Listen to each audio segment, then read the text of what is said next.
इयत्ता 10वी, विषय विज्ञान, भाग 2, पाठ 6, प्राण्यांचे वर्गीकरण.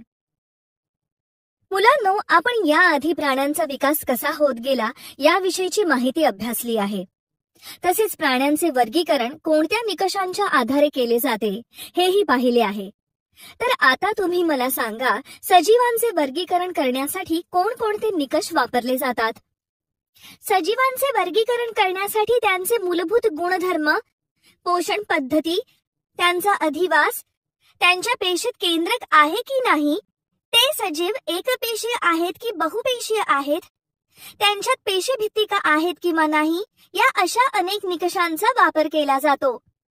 अगदी बरोबर. हे सर्व निकष वापरून आपल्याला वर्गीकरण करता येते. आता हा बाजूचा तक्ता पहा. या तक्त्यामध्ये सजीवांचे दृश्य केंद्रकी व आदी केंद्रकी या निकषानुसार वर्गीकरण केले आहे. त्याचे नीट निरीक्षण करा. बरं, आता तुम्ही मला सांगा, वनस्पतींचे वर्गीकरण कसे केले जाते? वनस्पतींच्या शरीरात वेगवेगळे अवयव आहेत किंवा नाहीत? वनस्पतींमध्ये अन्न व पाणी हे वाहून नेण्यासाठी उती आहेत किंवा नाहीत? बी फळामध्ये आच्छादित आहे किंवा नाही? बियांमध्ये दलांची संख्या 1 आहे की 2 आहे, असे विविध निकष विचारात घेऊन वनस्पतींचे वर्गीकरण केले जाते. अगदी बरोबर. आपल्या अवतीभवती अनेक प्रकारचे लहान मोठे सजीव असतात. त्यातील काही सजीव जमिनीवर राहतात, तर काही सजीव पाण्यात राहतात. काही प्राणी जमिनीवर सरपटत चालतात, तर काही हवेत उडतात. काही प्राण्यांच्या त्वचेवर खवले असतात, तर काहींच्या शरीरावर पिसे किंवा केस आढळून येतात. अशी अनेक प्रकारची विविधता त्यांच्यात आढळून येते. आपल्या पृथ्वीवर जवळपास 7 दशलक्ष प्रकारच्या प्राण्यांच्या प्रजाती आहेत, असा अंदाज वर्तवला जातो. यातील प्रत्येक प्रजातीचा अभ्यास करणे अशक्य आहे. परंतु जर प्राण्यांचे साम्य व फरकांवर आधारित गट व उपगट तयार केले तर या प्राण्यांचा अभ्यास करणे सोपे जाईल. साम्य आणि फरकांवर आधारित प्राण्यांचे गट आणि उपगट तयार करणे म्हणजेच प्राण्यांचे वर्गीकरण करणे होय. तर सर्वप्रथम आपण प्राणी वर्गीकरणाच्या इतिहासाविषयी काही माहिती मिळवूया. प्राणी वर्गीकरणाचा इतिहास. वेगवेगळ्या अभ्यासकांनी प्राण्यांचे वर्गीकरण करण्याचा प्रयत्न केला आहे. सर्वप्रथम एरिस्टॉटल या ग्रीक तत्ववेत्याने प्राण्यांचे वर्गीकरण केले होते. या वर्गीकरणासाठी त्याने प्राण्यांच्या शरीराचे आकारमान, त्यांच्या सवयी, अधिवास या मुद्द्यांचा आधार घेतला. त्यानंतर विज्ञानात जसजशी प्रगती होत गेली तसे वर्गीकरणाचे निकषही बदलत गेले. एरिस्टॉटलच्या वर्गीकरणाच्या पद्धतीला कृत्रिम पद्धत असे म्हणतात. या व्यतिरिक्त थिओफ्रेस्टस, प्लिनी, जॉन रे, लिनियस यांनीही वर्गीकरणाच्या कृत्रिम पद्धतींचा वापर केला होता. मात्र त्यानंतर वर्गीकरणाच्या नैसर्गिक पद्धती वापरण्यात आल्या आहेत. वर्गीकरणाच्या या नैसर्गिक पद्धतीत सजीवांचे वर्गीकरण करताना शरीर रचनेचे गुणधर्म, त्यांच्या पेशी, गुणसूत्रे, जैव रासायनिक गुणधर्म इत्यादी निकषांचा वापर करण्यात आला. त्यानंतरच्या काळामध्ये उत्क्रांतीवादावर आधारित असलेली वर्गीकरण पद्धत वापरण्यात आली. डॉब्झन्स्की आणि मेयर यांनी या पद्धतीचा अवलंब करून प्राण्यांचे वर्गीकरण केले आहे. अलीकडच्या काळामध्ये कार्ल बुश यांनी सुद्धा प्राण्यांचे वर्गीकरण केले आहे. अशा प्रकारे आपल्याला प्राणी वर्गीकरणाचा इतिहास हा थोडक्यात मांडता येईल. आता आपण वर्गीकरणाचे फायदे काय आहेत ते पाहूया. प्राणी वर्गीकरणाचे फायदे. वर्गीकरणामुळे प्राण्यांचा अभ्यास करणे सोपे होते. वर्गीकरणामुळे एखाद्या गटाचा अभ्यास केला तर त्या गटातील सगळ्या प्राण्यांविषयी माहिती मिळवणे सोपे जाते. प्राण्यांच्या उत्क्रांतीविषयीची माहिती मिळते. प्राण्यांना ओळखणे सोपे होते आणि त्यात अचूकता येते. प्राण्यांचे इतर सजीवांशी असलेले नाते समजायला सोपे होते. प्रत्येक प्राण्याचा अधिवास व निसर्गातील नेमके स्थान समजणे सोपे जाते. प्राण्यांतील वेगवेगळ्या प्रकारच्या अनुकूलनांची माहिती मिळणे सोपे जाते. वर्गीकरणाचे असे अनेक फायदे आहेत. प्राणी वर्गीकरणाची पारंपरिक पद्धती. मुलांनो, आता आपण प्राणी वर्गीकरणाच्या पारंपरिक पद्धतीविषयी समजून घेऊ. या पद्धतीमध्ये प्राण्यांच्या शरीरात आधार देण्यासाठी पृष्ठरज्जू आहे किंवा नाही या मुद्द्याच्या आधारे प्राणी सृष्टीचे असमपृष्ठरज्जू प्राणी व समपृष्ठरज्जू प्राणी अशा दोन भागात वर्गीकरण केले जाते. आता आपण या प्राण्यांची थोडक्यात वैशिष्ट्ये पाहू. असमपृष्ठरज्जू प्राणी. या प्राण्याच्या शरीरामध्ये पृष्ठरज्जू नावाचा आधारक नसतो. या प्राण्यांच्या ग्रसनीमध्ये कल्लाविदरे नसतात. जर या प्राण्यांमध्ये चेतारज्जू असेल तर तो युग्मांगी, भरीव आणि शरीराच्या अधर बाजूस असतो. या प्राण्यांच्या शरीरात हृदय असेल तर ते शरीराच्या पृष्ठबाजूस असते. असमपृष्ठरज्जू प्राणी पुढील 10 संघात विभागलेले आहेत. आदिजीवी, रंध्रीय, सिलेंटरेटा निडारिया, चपट्या कृमी, गोल कृमी, वलई, संधिपाद, मृदुकाय, कंटकचर्मी, अर्धसमपृष्ठरज्जू. समपृष्ठरज्जू प्राणी. या प्राण्यांच्या शरीरामध्ये पृष्ठरज्जू नावाचा आधारक असतो. या प्राण्यांच्या शरीरामध्ये श्वसनासाठी कल्लाविदरे किंवा फुफ्फुसे असतात. या प्राण्यांमध्ये चेतारज्जू एकच, पोकळ आणि शरीराच्या पृष्ठबाजूस असतो. या प्राण्यांचे हृदय अधर बाजूस असते. या आकृतीत समपृष्ठरज्जू प्राण्याची वैशिष्ट्ये दाखवली आहेत. आता हा तक्ता पहा. या तक्त्यात दिल्याप्रमाणे प्राणी सृष्टीचे वर्गीकरण उपसृष्टी असमपृष्ठरज्जू व उपसृष्टी समपृष्ठरज्जू अशा 2 भागात होते. उपसृष्टी असमपृष्ठरज्जू वर्गीकरणात एकूण 10 संघ आहेत. आदिजीव, रंध्रीय, सिलेंटराटा, चपटे कृमी, गोल कृमी, वलई, संधिपाद, मृदुकाय, कंटकचर्मी आणि अर्धसमपृष्ठरज्जू. उपसृष्टी समपृष्ठरज्जू मध्ये संघ समपृष्ठरज्जू हा एकच संघ आहे. सर्व समपृष्ठरज्जू प्राण्यांचा समावेश या एकाच संघात केलेला आहे. या संघाचे नावही समपृष्ठरज्जू प्राणी संघ असे ठेवले आहे. या प्राणी संघाची विभागणी पुढील 3 उपसंघात केली आहे. युरोकॉर्डेटा, सॅफेलोकॉर्डेटा, व्हर्टिब्रेटा. यातील व्हर्टिब्रेटा या उपसंघाचे 6 वर्गात वर्गीकरण केले आहे. चक्रमुखी, मत्स्य, उभयचर, सरीसृप, पक्षी आणि सस्तन अशा प्रकारे प्राणीसृष्टीचे 2 विभागात वर्गीकरण केले जाते.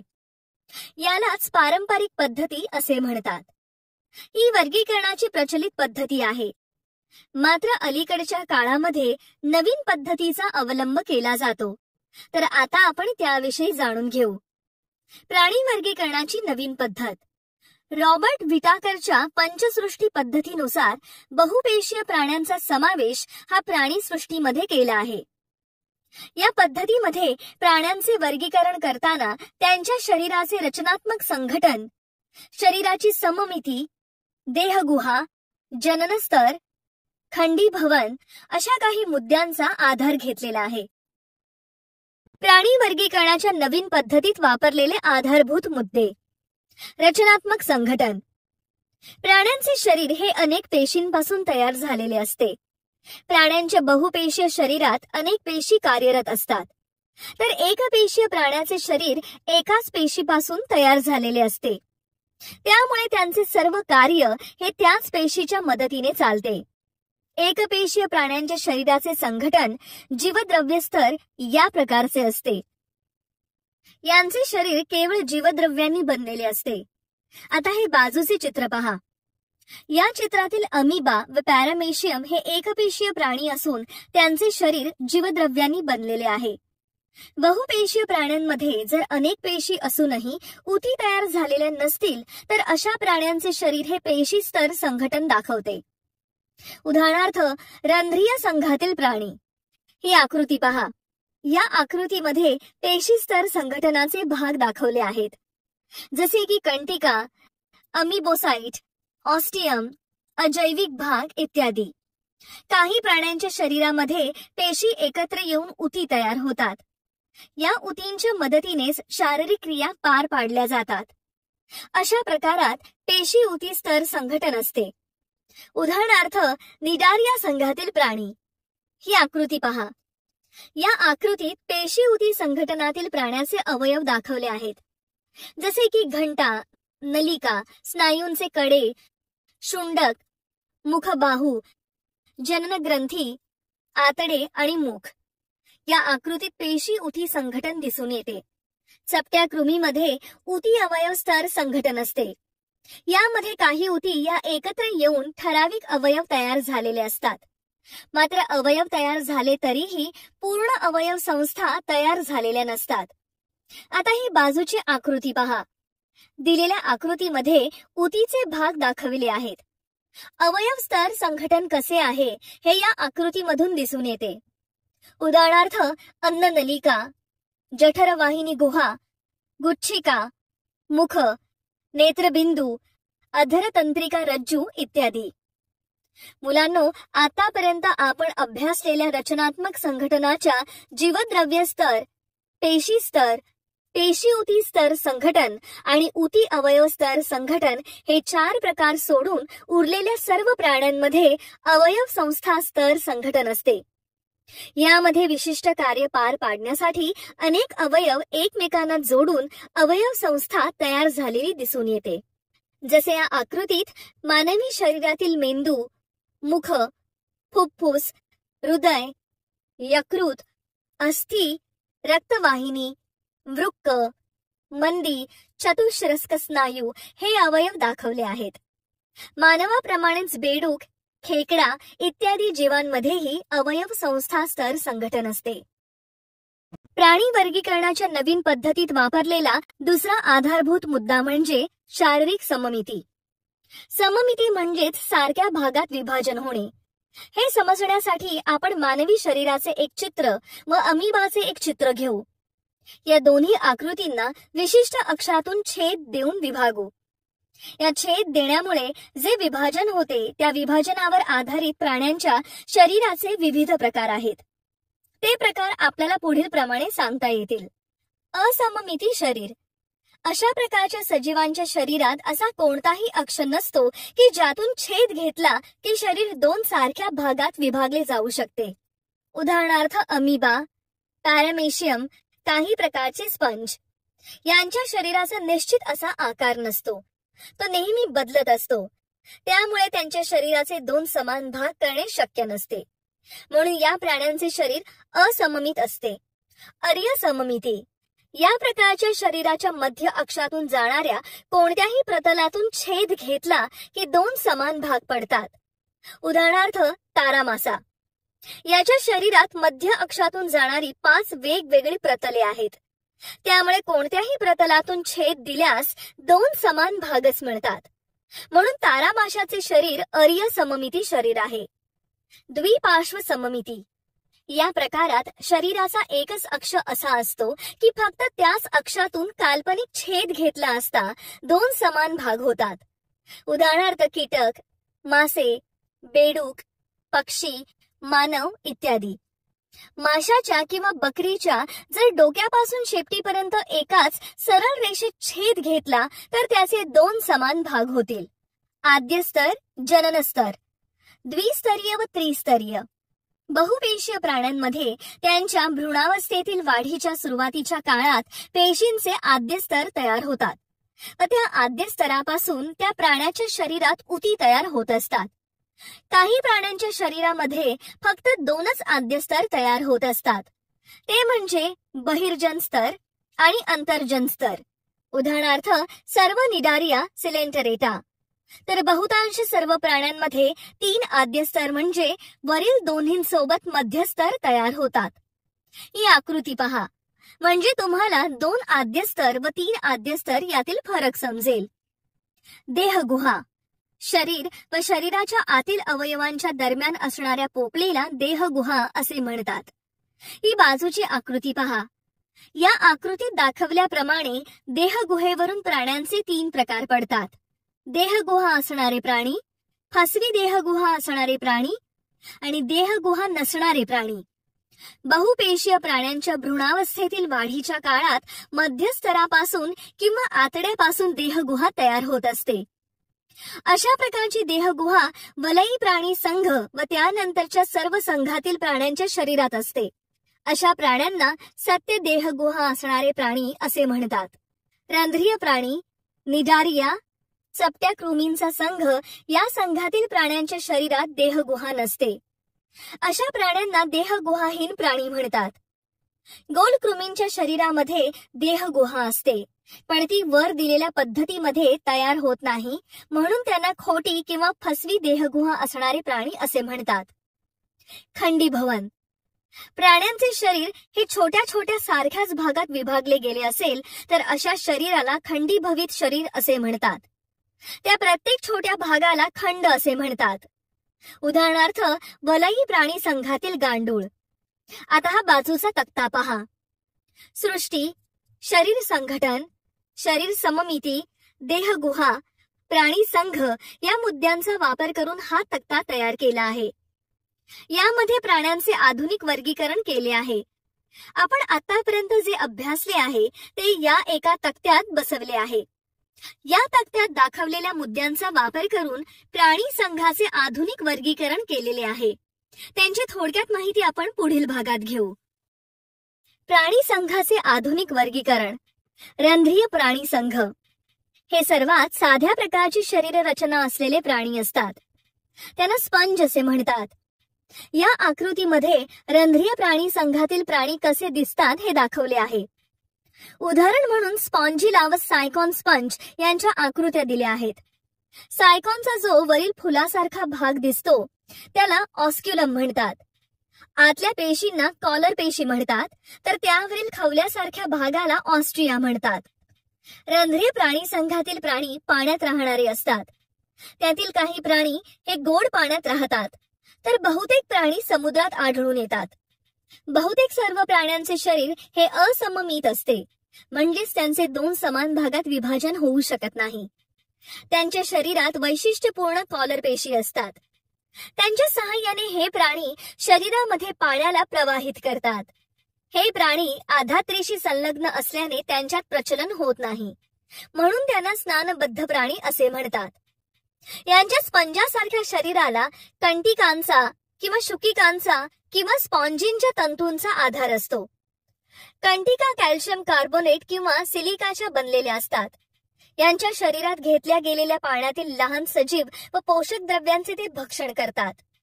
ऑस्ट्रिया नावाच्या छिद्रांद्वारे पाणी शरीरात घेतले जाते व ऑस्क्युला नावाच्या छिद्रांद्वारे बाहेर सोडले जाते. त्यांचे प्रजनन मुकुलायन या अलैंगिक किंवा लैंगिक पद्धतीने होते व याचबरोबर त्यांना मोठ्या प्रमाणात पुनरुद्धावन क्षमता असते. उदाहरणार्थ सायकॉन, युस्पॉन्जिया, हायालोनिमा, युप्लेक्टेल्ला इत्यादी. मुलांना तुम्हाला माहित आहे का, युस्पॉन्जिया म्हणजेच आंघोळीचा स्पंज हा गोलाकार प्राणी असून त्याचे शरीर हे स्पॉन्जिन नावाच्या प्रथिनांच्या तंतूंचे बनलेले असल्याने त्यास जलधारण क्षमता असते. या स्पंजाचा उपयोग सुरुवातीच्या काळात आंघोळीसाठी करत असत.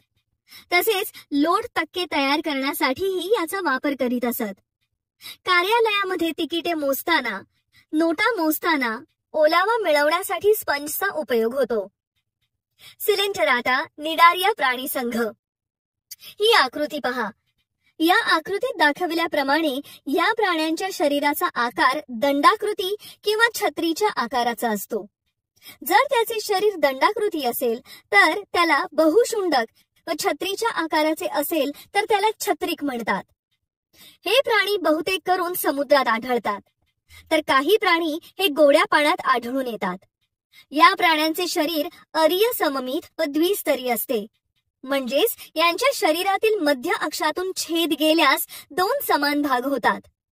यांच्या मुखाभोवती दंडपेशी शुंडके असतात. ते प्राणी शुंडकांचा उपयोग भक्ष्य पकडण्यासाठी करतात, तर दंशपेशी भक्ष्याच्या शरीरात विष सोडतात. त्यांचा उपयोग त्यांच्या संरक्षणासाठीही होतो. उदाहरणार्थ जलब्याल, sea anemone, Portuguese man of war, jellyfish, प्रवाळ इत्यादी. सिलेंटराटा निडारिया या प्राणी संघातील प्राणी कसे दिसतात ते व त्यांच्या विविध भागांची नावे या आकृतीत दिली आहेत. जलव्यालचे भाग आकृतीत दाखवले आहेत. यामध्ये मुख, वृषण, अंडाशय दिले आहे. याच्या मधील भागास शरीर म्हणतात, तर नवीन आलेल्या कोंबाला नवजात मुकुल म्हणतात. वरील केसासारख्या भागास शुंडक असे म्हणतात. चपट्या कृमींचा संघ. आता आपण चपट्या कृमींच्या संघाची माहिती घेऊ. या संघातील प्राण्यांचे शरीर हे सडपातळ व पानासारखे किंवा पट्टीसारखे चपटे असते, म्हणून यांना चपटे कृमी असे म्हणतात. या संघातील बहुतेक प्राणी हे अंतःपरजीवी असतात. मात्र काही प्राणी हे स्वतंत्र राहणारे असून ते पाण्यात आढळून येतात. यांचे शरीर हे देहगुहाहीन असून द्विपार्श्व सममित असते. हे प्राणी त्रिस्तरीय असतात, म्हणजेच त्यांचे शरीर बहिर्जन स्तर, मध्यजन स्तर व अंतस्तर अशा 3 जनन स्तरांपासून बनलेले असते. हे प्राणी उभयलिंगी असतात, म्हणजेच एकाच प्राण्याच्या शरीरात नर व मादी हे दोन्ही प्रजनन संस्था असतात. उदाहरणार्थ प्लॅनेरिया, लिव्हर फ्लूक, पट्टकृमी इत्यादी. या आकृतीत चपट्या कृमी संघातील प्राण्यांचे आकार दाखवण्यात आले आहेत. उदाहरण म्हणून पट्टकृमी, प्लॅनेरिया व लिव्हर फ्लूक हे नावासह दाखवले आहेत. लिव्हर फ्लूकचा आकार पानासारखा आहे. देठाच्या टोकासारखा दिसणारा भाग हा मुख आहे. त्याखाली मुखचूषक जननरंध्र आहे. त्यामध्ये अधरचूषक आहे आणि खालचे टोक हे उत्सर्गी छिद्र आहे. गोलकृमी प्राणी संघ. तुम्ही लहान मुलांच्या पोटातील जंतांविषयी ऐकले असेल. ते जंत हे गोलकृमी प्राणी संघातच मोडतात. ही आकृती पहा. गोलकृमी संघातील प्राण्यांचे नर व मादी जंत यात दाखवले आहेत. मादी जंतापेक्षा नर जंत हा आकाराने लहान असतो. मादी जंतामध्ये मुख, उत्सर्गी छिद्र, शेपूट यांखेरीज जनन छिद्रही असते. या आकृतीत दाखवल्याप्रमाणे या प्राण्याचे शरीर लांबट बारीक धाग्यासारखे किंवा दंड गोलाकार असते, म्हणून त्यांना गोलकृमी म्हणतात. हे प्राणी स्वतंत्र राहणारे किंवा अंतःपरजीवी असतात. स्वतंत्र राहणारे प्राणी हे जलवासी किंवा भूचरही असू शकतात. या प्राण्यांचे शरीर त्रिस्तरीय असून त्यांच्या शरीरामध्ये आभासी देहगुहा असते. या कृमींचे शरीर अखंडित असून त्याभोवती उपचर्म म्हणजे दुसरी कातडी असते. हे प्राणी एकलिंगी असतात. उदाहरणार्थ पोटातील जंत, हत्तीपाय रोगाचा जंत, डोळ्यातील जंत इत्यादी. प्राणी संघाचे आधुनिक वर्गीकरण. वलयी प्राणी संघ. या संघातील प्राणी हे लांबट दंडाकृती असतात. त्यांच्यात कायखंड खंडीभवन आढळून येते, म्हणून त्यांना खंडीकृत कृमी म्हणतात. या संघातील बहुतेक प्राणी हे स्वतंत्र राहणारे असतात, परंतु काही बाह्य परजीवी स्वतंत्र राहणारे प्राणी समुद्रीय, गोड्या पाण्यात आढळणारे किंवा भूचरही असू शकतात. हे प्राणी त्रिस्तरी, द्विपार्श्व सममित व सत्य देहगुहा युक्त आहेत. या संघातील प्राण्यांचे प्रचलन होण्यासाठी दृढरोम किंवा परापात किंवा चूषक असे अवयव असतात. यांच्या संपूर्ण शरीराभोवती विशिष्ट उपचर्म असते. हे प्राणी उभयलिंगी किंवा एकलिंगी असतात. ही आकृती पहा. या आकृतीत गांडूळ, जळू, नेरीस हे वलयी प्राणी संघातील प्राणी दाखवले आहेत. या तीनही प्राण्यांना मुख आणि गुदद्वार आहे. मात्र गांडुळाला खंड आणि प्रमेखला असून नेरीसला शुंडक व पार्श्वपाद आहे. तुम्हाला तर माहीतच आहे की गांडुळाला शेतकऱ्यांचा मित्र म्हणतात, कारण गांडूळ जमीन पोखरून भुसभुशीत करतो. तसेच जळू शरीरातील साठलेले आणि अशुद्ध रक्त शोषून घेतो. त्यामुळे त्याचा आयुर्वेदामध्ये उपयोग करतात. संधिपात प्राणी संघ. संधिपात प्राणी संघातील प्राण्यांना छोट्या छोट्या तुकड्यांनी जोडून तयार झालेली उपांगे असतात, म्हणून यांना संधिपात प्राणी असे म्हणतात. पृथ्वीवर या संघातील प्राण्यांची संख्या सर्वात जास्त आहे, म्हणून संधिपात प्राणी संघ हा प्राण्यांमधील सर्वात मोठा आणि जीवन संघर्षात सर्व प्रकारे यशस्वी झालेला संघ आहे. हे प्राणी खोल महासागर किंवा उंच पर्वत शिखर अशा सर्वच प्रकारच्या अधिवासात आढळून येतात. या प्राण्यांचे शरीर हे त्रिस्तरी, सत्य देहगुहायुक्त व द्विपार्श्व सममित असून ते खंडीभूतही असते. यांच्या शरीराभोवती कायटिन युक्त बाह्य कंकाल असते. हे प्राणी एकलिंगी असतात. उदाहरणार्थ खेकडा, कोळी, विंचू, पैसा, गोम, झुरळ, फुलपाखरू, मधमाशी इत्यादी. ही आकृती पहा. यातील झुरळाचे पंख, वक्ष, डोके, स्पृशा, पाद, उदर अशी विविध उपांगे जोडून शरीर बनले आहे. पाय आणि उदर यातील छोटे छोटे तुकडे स्पष्ट दिसतात. बरं, आता तुम्ही मला सांगा, संधिपात संघातील कीटकांपासून मानवाला होणारे फायदे व तोटे कोणते आहेत? मधमाशी, लाखेचा किडा अशा कीटकांपासून आपल्याला मध, मेण, लाख मिळते. तसेच रेशीम किडा आपल्याला रेशीम देतो. डास, ढेकूण असे उपद्रवी कीटक मानवाला त्रासदायक असतात. काही कीटक हे धान्याची नासाडी करतात. अगदी बरोबर. या संघातील प्राण्यांपैकी सर्वात कमी आणि सर्वात जास्त आयुष्यमान असलेले प्राणी कोणते? सर्वात कमी आयुष्यमान हे मेप्लाय या कीटकाचे असून ते 24 तास इतकेच असते. तर सर्वात जास्त आयुष्यमान हे शेवंड किंवा लॉबस्टर यांचे आहे. ते जवळपास 100 वर्षे इतके असते. बरोबर. अन्नासाठी फक्त याच संघातील कीटक हे प्राणी मानवाबरोबर थेट संघर्ष करतात असे का म्हटले जाते? उभ्या पिकांचे नुकसान हे केवळ कीटकच करू शकतात. टोळधाड म्हणजेच कीटकाने उद्ध्वस्त करणे होय.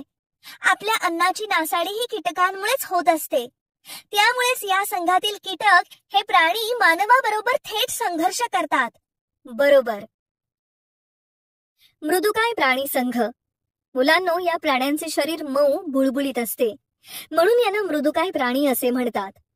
हा प्राण्यांमधील दुसरा सर्वात मोठा असा संघ आहे. हे प्राणी जलचर किंवा भूचर असतात. जलचर मृदुकाय प्राणी हे बहुतेक समुद्रात आढळून येतात, परंतु काही गोड्या पाण्यातही आढळतात. या संघातील प्राण्यांचे शरीर त्रिस्तरी, देहगुहायुक्त, अखंडित आणि मृदू असते. गोगलगाई सारखे प्राणी वगळता सर्वांचे शरीर द्विपार्श्व सममिती दाखवते.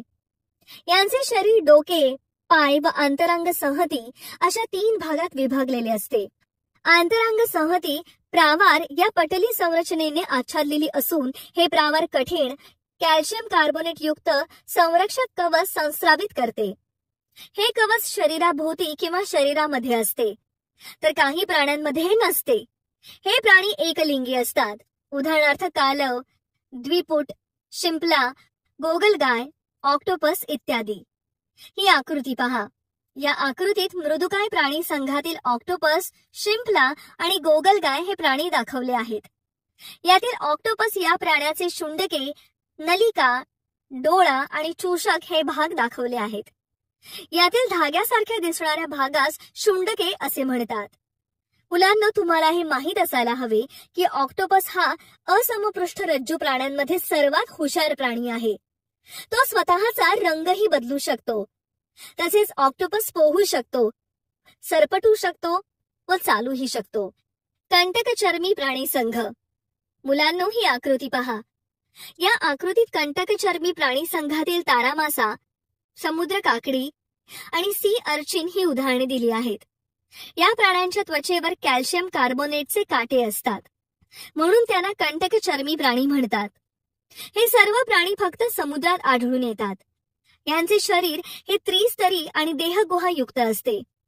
प्रौढ अवस्थेमध्ये यांच्यात पंचअर्य सममिती आढळून येते, परंतु त्यांच्या अळी अवस्थेमध्ये द्विपार्श्व सममिती आढळते. हे प्राणी नलिका पादांच्या मदतीने प्रचलन करतात. नलिका पादांच्या सहाय्याने अन्नही पकडतात. तर काही प्राणी स्थानबद्ध असतात. या प्राण्यांचे कंकाल हे कॅल्शियमयुक्त कंटकींचे किंवा पट्टिकांचे बनलेले असते. या प्राण्यांमध्ये पुनरुद्धावन, पुनर्निर्मिती क्षमता खूप चांगली असते. हे प्राणी एकलिंगी असतात. उदाहरणार्थ तारामासा, sea urchin, brittle star, sea cucumber इत्यादी. या प्राणी संघातील तारामासा हा विशिष्ट परिस्थितीत स्वतःच्या शरीराचा भाग तोडून वेगळा करू शकतो व त्या भागाची पुन्हा निर्मितीही करू शकतो. अर्धसमपृष्ठ रज्जू प्राणी संघ. ही आकृती पहा. या आकृतीत सॅकोग्लॉसस आणि बॅलॅनोग्लॉसस या प्राण्यांची चित्रे दिली आहेत. या प्राण्यांचे शरीर हे शुंड, गळपट्टी आणि प्रकांड अशा 3 प्रमुख भागात विभागलेले असते. यांना अर्धसमपृष्ठ रज्जू प्राणी म्हणतात, कारण त्यांच्या शुंडेमध्येच पृष्ठरज्जू असतो. या प्राण्यांना साधारणपणे ॲकॉनकृमी असे म्हणतात. हे प्राणी सागर निवासी असून वाळूत बिळे करून राहतात. श्वसन करण्यासाठी यांना एक किंवा अनेक कल्लाविदरे असतात. हे प्राणी एकलिंगी किंवा उभयलिंगी असतात. उदाहरणार्थ बॅलॅनोग्लॉसस, सॅकोग्लॉसस. यामधील बॅरेनोग्लॉसस या प्राण्याला असमपृष्ठरज्जू प्राणी आणि समपृष्ठरज्जू प्राणी यामधील दुवा म्हणतात. हा प्राणी वरील दोन्ही प्रकारच्या प्राण्यांचे थोडे थोडे गुणधर्म दाखवतो. समपृष्ठरज्जू प्राणी संघ. समपृष्ठरज्जू प्राणी संघातील प्राण्यांच्या शरीरात आधार देणारा पृष्ठरज्जू असतो. सर्व समपृष्ठरज्जू प्राणी हे या एकाच संघात समाविष्ट केले आहेत. सर्वप्रथम आपण समपृष्ठरज्जू प्राणी संघाची लक्षणे कोणती आहेत ते पाहू. समपृष्ठरज्जू प्राणी संघाची लक्षणे.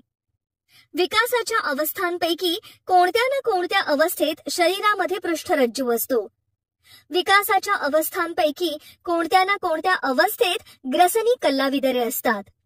चेतारज्जू हा एकच असून तो पृष्ठबाजूस आणि नळीसारखा पोकळ असतो.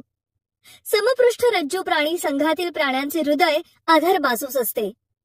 समपृष्ठरज्जू प्राणी संघाचे 3 उपसंघ. समपृष्ठरज्जू प्राणी संघाचे 3 उपसंघामध्ये वर्गीकरण केले आहे. अ. उपसंघ पुच्छ समपृष्ठरज्जू प्राणी किंवा कंचुकयुक्त बाह्य कवची प्राणी. ब. उपसंघ शीर्ष समपृष्ठरज्जू प्राणी आणि क. उपसंघ पृष्ठवंशीय प्राणी. यांची आपण थोडक्यात माहिती घेऊ. उपसंघ पुच्छ समपृष्ठरज्जू प्राणी किंवा कंचुकयुक्त बाह्य कवची प्राणी. या संघातील प्राणी हे सागर निवासी आहेत. त्यांचे शरीर हे कंचकू या चर्मसाम्य आवरणाने आच्छादलेले असते. यांच्या अळ्या स्वतंत्रपणे पोहणाऱ्या असतात आणि त्यांच्या फक्त शेपटीच्याच भागात पृष्ठरज्जू असतो. म्हणून यांना पुच्छ समपृष्ठरज्जू प्राणी असे म्हणतात. सागर तळाशी स्थिरावल्यानंतर अळ्यांचे रूपांतरण स्थानबद्ध प्रौढांमध्ये होत असते. आता ही आकृती पहा. या आकृतीत हर्डमानिया या प्राण्याचे भाग दाखवले आहेत. नळीसारख्या दिसणाऱ्या भागाला क्लोम रंध्र म्हणतात, तर टोकाला अलिंद रंध्र म्हणतात. याला बाह्य कवच असते. गोलाकार भागाला अंग म्हणतात आणि खालील भागाला पाद म्हणतात. क्लोम रंध्र, अलिंद रंध्र, बाह्य कवच, अंग, पाद अशी रचना दिसून येते. हे सर्व प्राणी उभयलिंगी असतात. उदाहरणार्थ हर्डमानिया, डोलिओलम, ऑइकोप्ल्युरा इत्यादी. उपसंघ शीर्ष समपृष्ठरज्जू प्राणी. मुलांनो, ही आकृती पहा. येथे अँफिऑक्सिस या प्राण्याचे चित्र दिले आहे. याला कल्ले असतात. तसेच यकृत आतडे असते. डोक्याकडील भागात मज्जातंतू असतो. वरील भागात पृष्ठरज्जू असतो. शेपटासारखा दिसणारा भाग हा स्नायू आदिखंड असतो. या प्राण्यामध्ये जनन ग्रंथी असतात आणि टोकाकडील भागात गुदद्वार असते. या आकृतीत दाखवल्याप्रमाणे हे लहान माशाच्या आकारासारखे सागर निवासी प्राणी आहेत. यांचा पृष्ठरज्जू संबंध शरीराच्या लांबी इतका असतो. ग्रसनी मोठी असून तिला कल्लाविदरे असतात. हे प्राणी एकलिंगी असतात. उदाहरणार्थ अँफिऑक्सिस. उपसंघ पृष्ठवंशीय प्राणी. या उपसंघातील प्राण्यांमध्ये पृष्ठरज्जू नाहीसा होऊन त्या जागी पाठीचा कणा असतो. यांचे शिर म्हणजेच डोके हे विकसित झालेले असते. मेंदू कवटीत असतो. अंतकंकाल कास्थिमय किंवा अस्थिमय असते. काही पृष्ठवंशीय प्राणी हे जबडे विरहित असतात, तर काहींना जबडे असतात. उपसंघ पृष्ठवंशीय प्राणी हा 6 वर्गात विभागलेला असतो. ते म्हणजे अ. चक्रमुखी प्राणी वर्ग. आ. मत्स्य प्राणी वर्ग. ई. उभयचर प्राणी वर्ग. ई. सरीसर्प प्राणी वर्ग. उ. पक्षी वर्ग. उ. सस्तन प्राणी वर्ग. यांची आता आपण थोडक्यात माहिती घेऊ. चक्रमुखी प्राणी वर्ग. मुलांनो, ही आकृती पहा. या चक्रमुखी प्राणी वर्गामधील पेट्रोमायझॉन या प्राण्याचे चित्र दाखवले आहे. तोंडाकडील भागात चुशी मुख असते. ते जबडे विरहित असे असते. त्यावर डोळे असतात. त्यानंतर कलारंध्र असते. त्यांची त्वचा ही मृदू व खवले विरहित असते. त्यांना युग्मित उपांगी नसतात. यांचे अंतकंकाल कास्थिमय असते. हे प्राणी बहुतेक करून बाह्य परजीवी असतात. उदाहरणार्थ पेट्रोमायझॉन, मिक्झिन इत्यादी. मत्स्य प्राणी वर्ग. हे प्राणी शीतरक्ती आणि समुद्राच्या पाण्यात किंवा गोड्या पाण्यात आढळणारे जलचर प्राणी आहेत. पाण्याचा प्रतिरोध कमीत कमी होण्यासाठी यांचे शरीर हे दोन्ही टोकांना निमुळते असते. यांना पोहण्यासाठी युग्मित व अयुग्मित पर असतात. पुच्छ पराचा उपयोग पोहताना दिशा बदलण्यासाठी होतो. यांचे बाह्य कंकाल खवल्यांच्या स्वरूपात असते, तर अंतकंकाल कास्थिमय किंवा अस्थिमय असते. यांचे श्वसन कल्ल्यांद्वारे होते. उदाहरणार्थ रोहू, पापलेट, समुद्र घोडा, शार्क, इलेक्ट्रिक रे, स्टिंग रे इत्यादी. या आकृतीत मत्स्य प्राणी वर्गामधील स्कॉलिओडॉन या जलचर प्राण्याचे चित्र दिले आहे. याच्या मुखाच्या वर डोळा असतो, तर मुखाजवळ कल्लाविदरे असतात. त्यानंतर कल्लाविदराजवळ वक्षपर असतो. त्यानंतर श्रेणीपर व अधरपर असतो. अधरपराच्या विरुद्ध भागास पृष्ठपर असतो आणि शेपटीसारख्या भागात पुच्छपर असतो. शरीराच्या वरील भागास पार्श्वरेखा असते. उभयचर प्राणी हे प्राणी त्यांच्या डिंब अवस्थेमध्ये फक्त पाण्यात राहतात व ज्वलीय श्वसन करत असतात, तर प्रौढावस्थेत ते पाण्यात आणि जमिनीवरही राहू शकतात. ते जलीय व वायू श्वसन करतात, म्हणून यांना उभयचर प्राणी असे म्हणतात. या वर्गातील प्राण्यांना उपांगांच्या 2 जोड्या असतात. अंगुलींना नखे नसतात, तसेच बाह्य कंकाल नसते. त्यांची त्वचा ही बहुतेक मृदू असून श्वसनासाठी ती ओलसर ठेवली जाते. या प्राण्यांमध्ये बाह्य कर्ण नसतो, मात्र कर्णपटल असते. या प्राण्यांना मान नसते व डोळे बटबटीत असून त्यांना पापण्या असतात. उदाहरणार्थ बेडूक, टोड, सॅलमॅन्डर इत्यादी. या आकृतीत उभयचर प्राणी वर्गात बेडूक या प्राण्याचे चित्र दिले आहे. याचे मागील पाय लांब असतात, पुढील पाय आखूड असतात. याची त्वचा मऊ असते. मधील भागास धड म्हणतात. धडाच्या वर कर्णपटल दिसते आहे. कर्णपटलाच्या जवळ डोळे आहेत. डोळ्यांच्या समोर नाकपुडी आहे. येथे टोडा या प्राण्याचेही चित्र दिले आहे. याची त्वचा खडबडीत असते. सरीसृप प्राणी वर्ग. प्राणी उत्क्रांती क्रमानुसार पूर्णपणे भूचर होऊन सरपटणारे पहिले प्राणी हे सरीसृप प्राणी वर्गातील आहेत. हे प्राणी शीतरक्ती असतात. यांचे शरीर उचलले जात नाही, म्हणून ते जमिनीवर सरपटताना दिसतात. यांची त्वचा कोरडी असून ती खवलेयुक्त असते. या प्राण्यांचे शिर म्हणजे डोके व धड यांच्यामध्ये मान असते. या प्राण्यांना बाह्य कर्ण नसतो. अंगुलींना नखे असतात.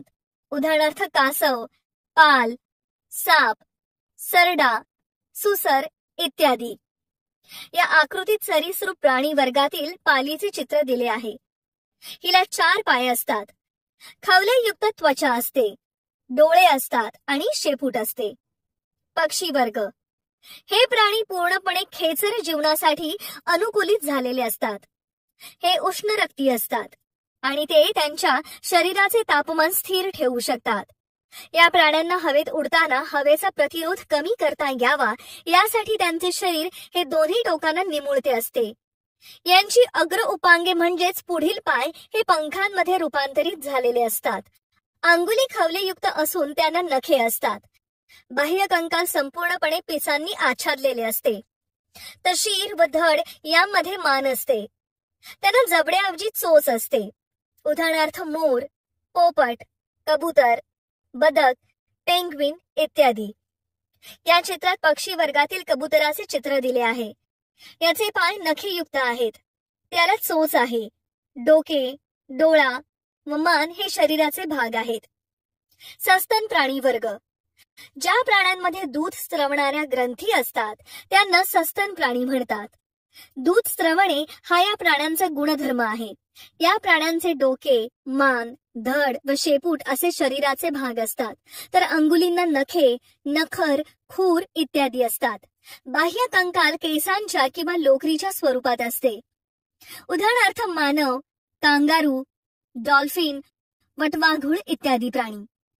असे पृष्ठवंशीय प्राण्यांचे 6 उपसंघ आहेत.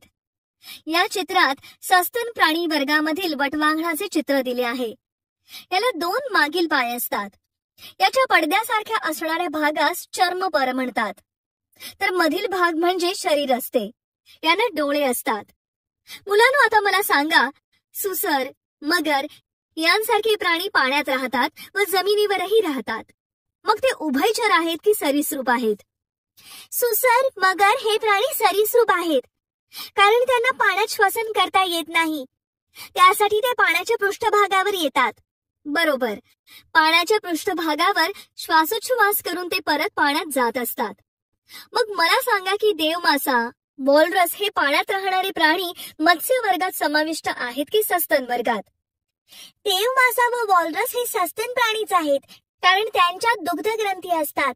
ते पिल्लांना जन्म देतात. त्यांना फुफ्फुसे असतात. त्यांच्या मदतीने ते श्वसन करतात. अगदी बरोबर. आज आपण या पाठामध्ये प्राणी वर्गीकरणाचा इतिहास, वर्गीकरणाच्या नवीन पद्धती व प्राणीसृष्टीविषयी अगदी विस्ताराने माहिती करून घेतली आहे.